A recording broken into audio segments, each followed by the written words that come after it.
The village of Nambala woke before the sun. Roosters crowed into the cool morning air, and the scent of wood, smoke drifted between clay homes, painted with faded symbols, stories, etched by hands long gone. Beyond the huts, the land stretched wide and patient, red soil holding the memory of every footstep that had crossed it. At the center of the village stood an ancient baobab tree. Its trunk was wide as a house, scarred with time, its branches reaching outward like open arms.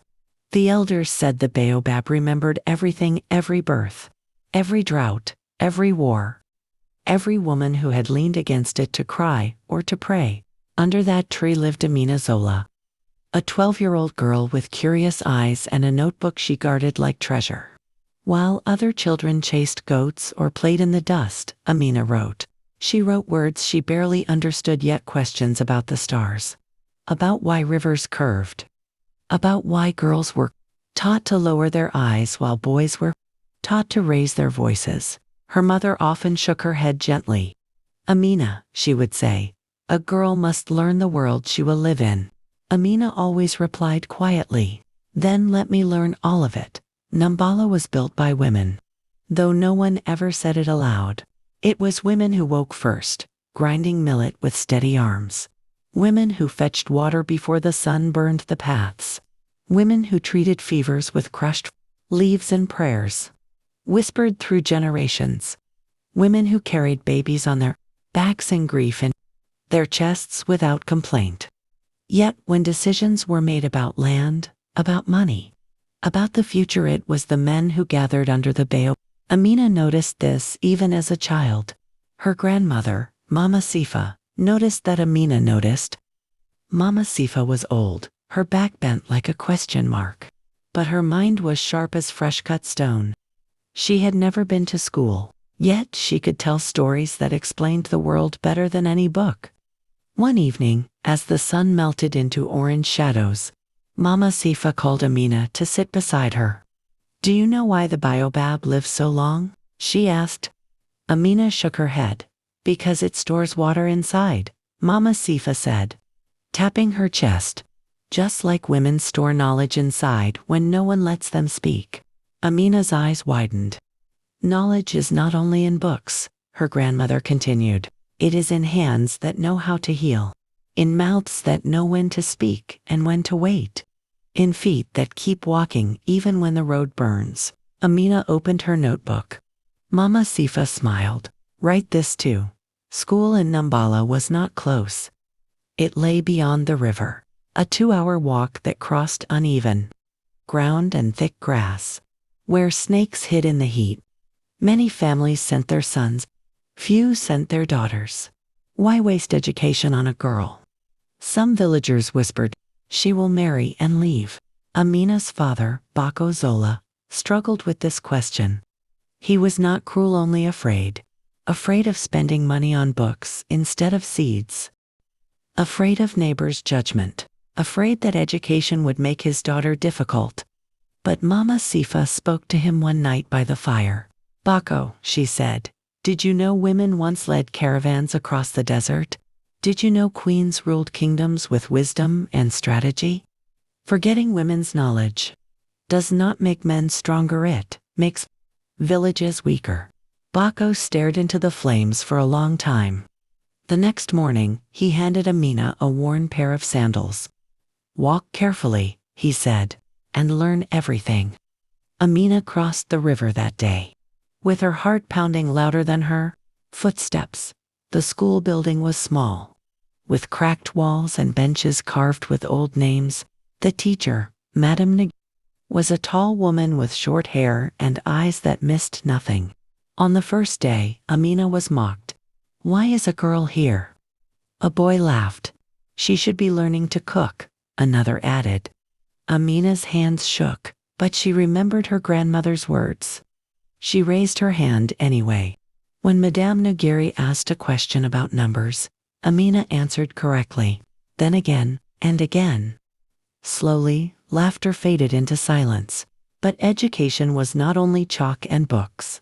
It was walking home in the dark when lessons ran late. It was ignoring whispers about her future. It was studying by firelight while others slept. Some days, Amina cried quietly into her notebook. Other days, she wrote harder. When Amina was 15, the rains failed. Crops dried into brittle ghosts. Goats collapsed in the fields. Water became a reason for arguments. Girls were pulled from school to help families survive. Amina's education hung by a thin thread. One night, under the baobab, the women gathered, not the men. Mama Sifa spoke first. We cannot wait for help that may never come. They shared knowledge passed down in fragments: how to dig deeper wells, how to store grain underground, how to trade woven cloth for food in distant villages. Amina listened on, wrote everything, using what she learned at school. She helped measure water use, calculate food rations, and organize shared labor. It was the first time numbers saved lives. The village survived, and for the first time, men listened when women spoke. Years later, Amina would leave Nambala for further education. She would become a teacher, then a community organizer, then a woman whose voice carried across rooms where women were once silent. But before all that, she returned to the baobab one last time as a girl. She pressed her palm to its bark and whispered, "I will carry what you stored." The baobab stood quietly, roots deep, memory alive. The first rain after the drought did not fall gently. It crashed against the dry earth like a promise kept too late. The soil drank greedily, and the air smelled alive again. Children danced barefoot, letting mud stain their legs. Women lifted their faces to the sky, whispering thanks. Amina was 17 now. Her hands were rougher, her shoulders stronger. But her eyes still carried the same hunger for understanding. Education had changed her not away from her people, but deeper into them. She had learned something powerful. Knowledge was not meant to leave the village. It was meant to return. All the girls who started school with Amina remained. Some were married early, their books replaced with babies on their backs.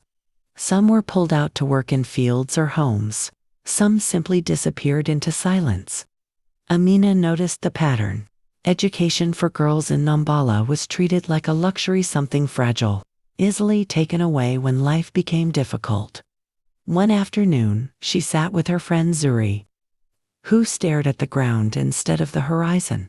"My father says school is finished for me," Zuri whispered. "A man has come to ask for my hand." Amina felt something sharp inside her chest. "But you wanted to be a nurse," she said. Zuri smiled sadly. "Dreams don't feed families." That night, Amina wrote in her notebook, until her fingers ached. During a village meeting under the baobab, the men discussed land boundaries and harvest plans. Women listened in silence. Amina stood. Her legs trembled, but she did not sit back down. "What happens," she asked, "when educated girls are forced to stop learning?" Murmurs rippled through the crowd. An elder frowned. "Why does a girl ask such questions?" Amina swallowed hard. "Because educated women improve families. Healthier children, stronger farms, better decisions." Silence followed, heavy, uncomfortable. Then Mama Sifa stood beside her. "She is not disrespectful," the old woman said. "She is prepared." That was the first time a girl's question changed the direction of a meeting in Namba. Education did not stay in the classroom. Madam Nagiri taught lessons that went beyond exams about hygiene, nutrition, women's bodies, and confidence.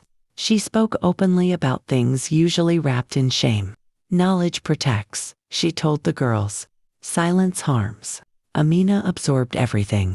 She learned how clean water reduced disease, how spacing births saved mothers' lives, how literacy allowed women to protect their rights. At home, she taught her mother how to read numbers. She helped women measure medicine correctly. She explained why girls should not be ashamed of asking questions about their bodies. Change did not arrive loudly. It arrived slowly, like roots spreading underground. Not everyone approved. Some men accused Amina of filling women's heads with rebellion. Some mothers feared their daughters would become too educated to marry. One night, Baco Zola sat across from his daughter, worry etched into his face.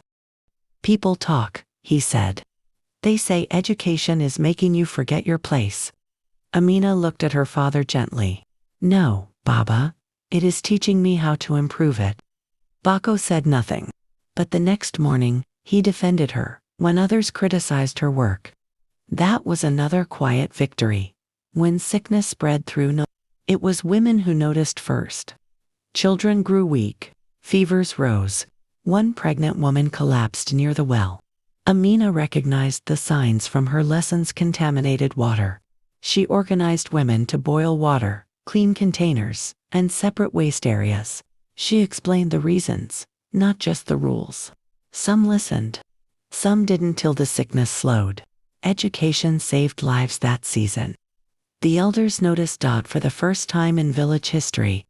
Women were invited to speak, not just listen during meetings. Amina did not speak for herself. She spoke for girls who wanted to stay in school, mothers who needed health knowledge, women whose labor kept the village alive. Her voice was calm, informed, and impossible to ignore. The Baobab had seen many gatherings. This one was different. One evening a letter arrived from the district office. A scholarship. Secondary education in the city. The village buzzed with excitement and fear. Some said she would never return. Others said she was abandoning tradition. Mama Sifa held Amina's hands. You are not leaving us, she said. You are carrying us. Amina packed her books carefully. Before leaving, she stood under the baobab once more. I will come back, she promised. With more knowledge. For all of us. The tree stood silent but listening.